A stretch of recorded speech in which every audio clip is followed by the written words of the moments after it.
Shana Tova. May it be a year of goodness and sweetness, health and happiness for us all. Every year at my family's Erev Rosh Hashanah dinner, we play a game.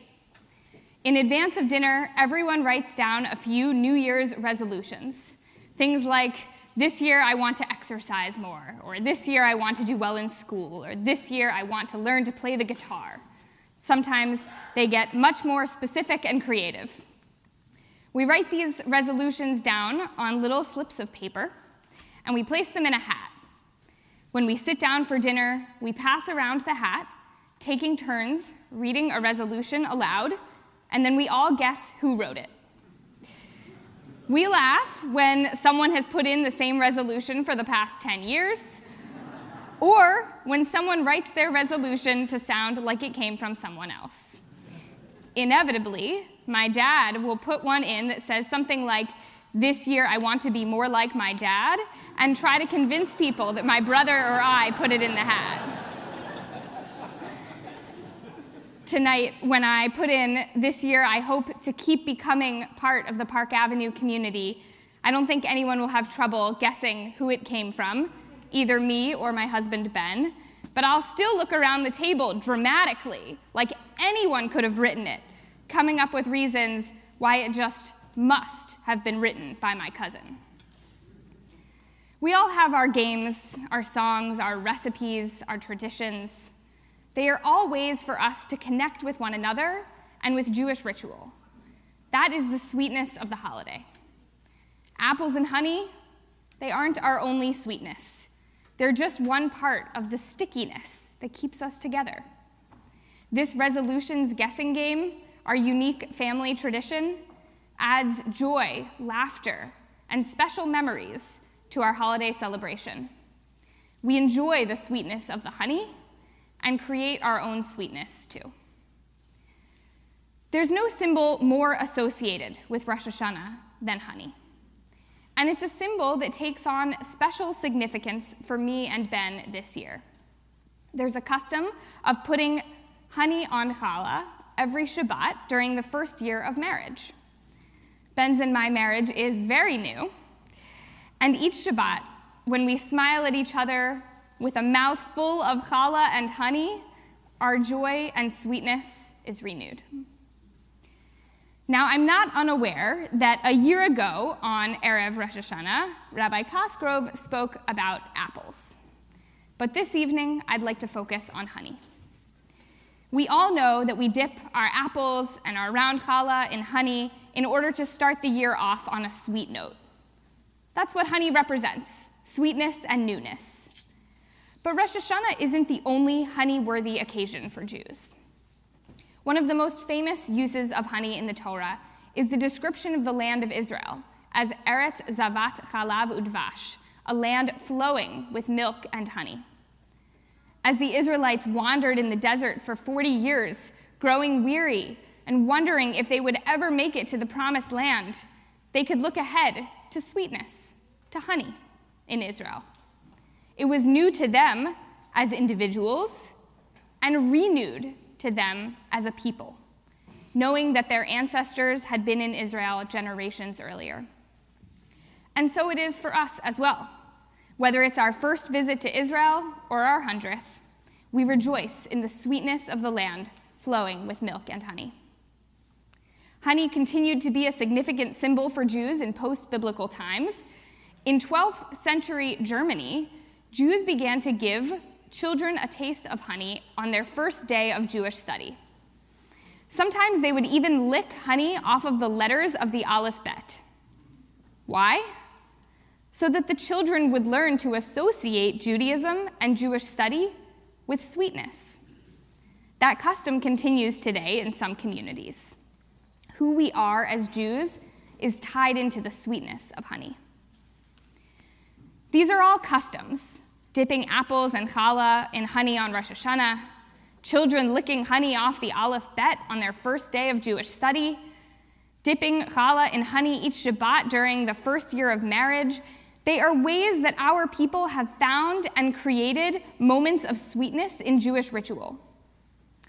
And it's not only children who can learn to associate Judaism with sweetness, but all of us. Whether it's literal honey or figurative honey, we create our sweet moments and adapt them. What are yours? What are the ways you infuse sweetness into your own personal Jewish practice? What are the ways you create special Jewish memories for your children, your grandchildren, to look forward to or to look back on joyfully? I want to share with you a little of how I got here. Not to Park Avenue, though I'm very happy to be here, not to New York, not even to becoming a rabbi, but how I became a person who loves Judaism. I was blessed. My parents infused Jewish rituals into our life at home. We lit Shabbat candles together and had Shabbat dinners and celebrated holidays, had conversations around the dinner table about Jewish values. We were part of a great synagogue where I felt connected to the community. My parents modeled involvement in the synagogue and other Jewish organizations so I could see how important it was to them. They made Jewish education a priority. I grew up going to Jewish summer camp, where I was immersed in a fun Jewish environment and built community. And I went on Israel trips with my peers, so I could see Judaism practiced in the Jewish state and bond with a community of Jewish friends. As I said, I was blessed. I was raised with so many components that all contributed significantly to the growth of my Jewish identity. But if I had to pick one place that most influenced who I am and how my Jewish identity formed, it was my home. Your home is where you can make the biggest impact in your children's Jewish lives, in your grandchildren's Jewish lives, and whether you have children or not, in your own Jewish life and spiritual connection. How did I become a person who loves Judaism? The answer is simple: honey. My parents created honey moments for me, moments of Jewish sweetness and joy. On Erev Rosh Hashanah with our resolutions guessing game, and at so many other moments. We had weekly Shabbat dinners as a family, including my grandparents, which to this day are some of my favorite childhood memories. Jewish holidays were always a big deal in my home, captained by my mom. For Sukkot, we would build a sukkah, make decorations for it, host friends and family for parties and dinners, and once even a popcorn tasting. For Hanukkah, we had an annual family latke factory where each person had their own job, from peeling to chopping to measuring to frying to DJing the Hanukkah playlist. For Purim, my brother and I, encouraged by our parents, would start brainstorming our coordinated costumes months in advance, always competitively eyeing the best pair costume at our award at our synagogue. And for Passover, our immediate family would come up with a game for the extended family to play at the Seder. Sometimes a trivia game with questions about the Passover story, and sometimes a more creative game, like the year we put Pharaoh on trial, complete with attorneys on both sides, several witnesses, a judge, and a jury. It wasn't only holidays that my parents made special and sweet for us. They took any opportunity they could get to create these honey moments based on our interests. Since I was into arts and crafts as a kid, my dad invented an art project for us, a 30-foot timeline of Jewish history. It started with Abraham and Sarah and continued to modern times, including my own family's history. And we'd include little illustrations and use different colored pencils to indicate different types of events. With any chance we had, we'd unroll our project and work on adding to it and perfecting it.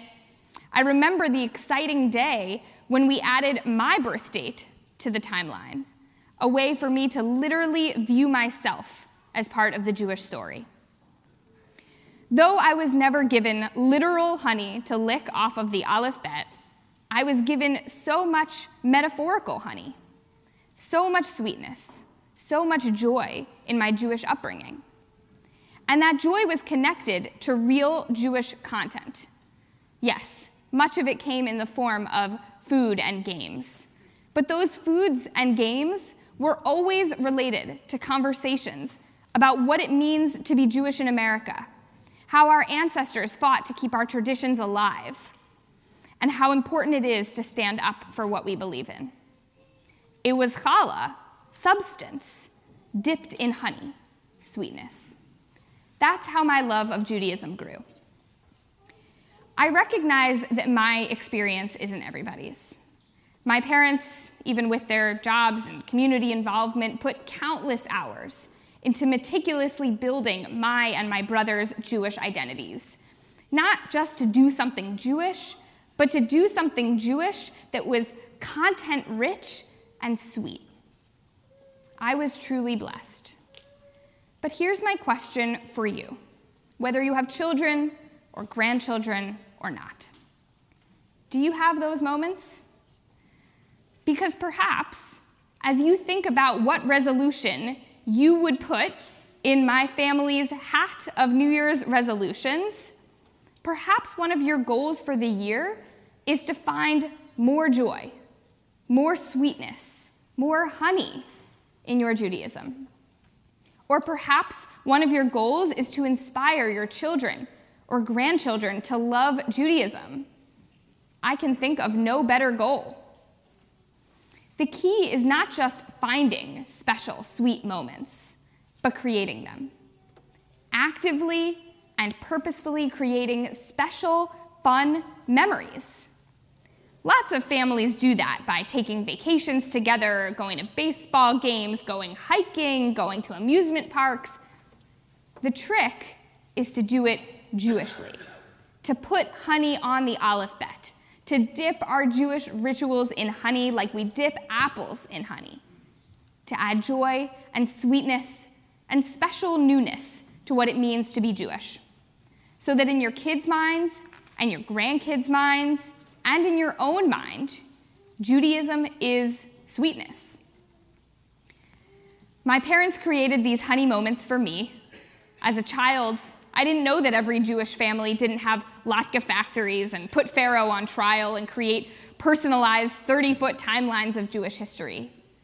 I know now that they were honey, created by my parents with the goal of forming my Jewish identity in mind. Life without sweetness is bland, and Judaism without sweetness can be bland as well. If your experience of being Jewish is being made to do things that don't interest you, of course, Judaism will feel like an obligation that doesn't interest you. But experiences in the home can be tailored to each member of your family and their interests, so that Judaism is a joy. Judaism is fresh and new. Judaism is sweet. However, moments of sweetness, moments of newness, aren't always simple. And in fact, neither is honey. 14th century Rabbi Yosef ben Moshe explains why we use bees' honey for Rosh Hashanah as opposed to other types of honey. He explains that we use bees' honey because bees sting, yet their product is sweet. Creating metaphorical honey moments can also carry a sting, the risk, the not knowing, the knowledge that not every effort will be rewarded. There will be failed honey experiments. I'm not a parent, but I know that kids don't always like every experience a parent thinks they'll like. So trying out some honey moments means that inevitably there will be some failed honey experiments. It's a risk, and that is the sting of the bee. But the hope is that the sweetness from our successful moments of honey overpower the risk of not knowing.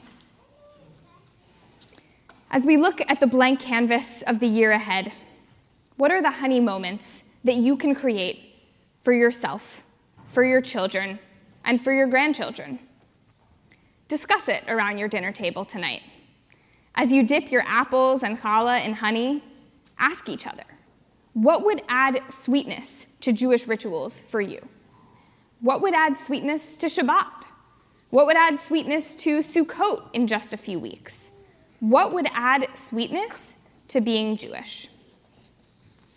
If you're looking for a place to start, Park Avenue will be embarking on a year-long project called Shabbat at Home to provide all kinds of ways for you to deepen your celebration of Shabbat in your own home. There will be challah baking lessons, a congregational school, Shabbat ritual lab, and even a community art project on setting the Shabbat table. Or, if you're looking for other ideas, come meet with me. Nothing would make me happier than to have coffee with you and brainstorm together the honey moments you can create in your home for your children, for your grandchildren, and for yourself. If it were not for these moments of sweetness I mentioned this evening, and the many, many more that we would be here all night for me to tell you about, I'm not sure if I would feel as much love for being Jewish as I do. I've been given a great gift, the gift of honey moments. Now it's on me. Ben and I have been enjoying the ritual that's already created for us, dipping our challah in honey each Shabbat to bring sweetness to our first year of marriage. But that one ritual is an invitation for us as a new family to create our own honey moments together. Even rabbis and rabbis' spouses have to consciously think about the ways that we will add joy and sweetness to being Jewish in our home. For me personally, this is not just the beginning of a new year, but also the beginning of my time in this community. You have already given me so many honey moments, moments that have made this transition so sweet for me. And it's up to me to create even more sweet moments as we get to know each other better. The task of a rabbi is to bring people into Jewish life and Jewish living, a task that is done far more effectively with honey than with vinegar. In my time at Park Avenue, I want to challenge you and push you, but most of all, I want you to feel sweetness for Judaism. Not the exact same sweetness I did, but the sweetness that's unique for each of you. So to begin the year with sweetness, grab a jar of honey on your way out of the sanctuary. And whether you're here in person to take the jar, or if you're joining us by live stream, take home the message of the honey, the sweetness that enhances a Jewish home. Our traditional greeting and wish for each other this evening is Shana Tova U'Mituka. May it be a good and sweet new year. Both words are critical. Tova, good, and Mituka, sweet. In order for our year to be Tova, good on a large scale, it needs to be filled with sweetness. The little moments that make up our lives. The little moments that are actually the big moments. We pray that this year will be good, and we empower ourselves to make this year sweet, to create moments of honey for the next generation so that we instill a love of Judaism in them, and to create moments of honey for ourselves that bring joy and newness to our own spiritual lives. Shana Tova U'Mituka.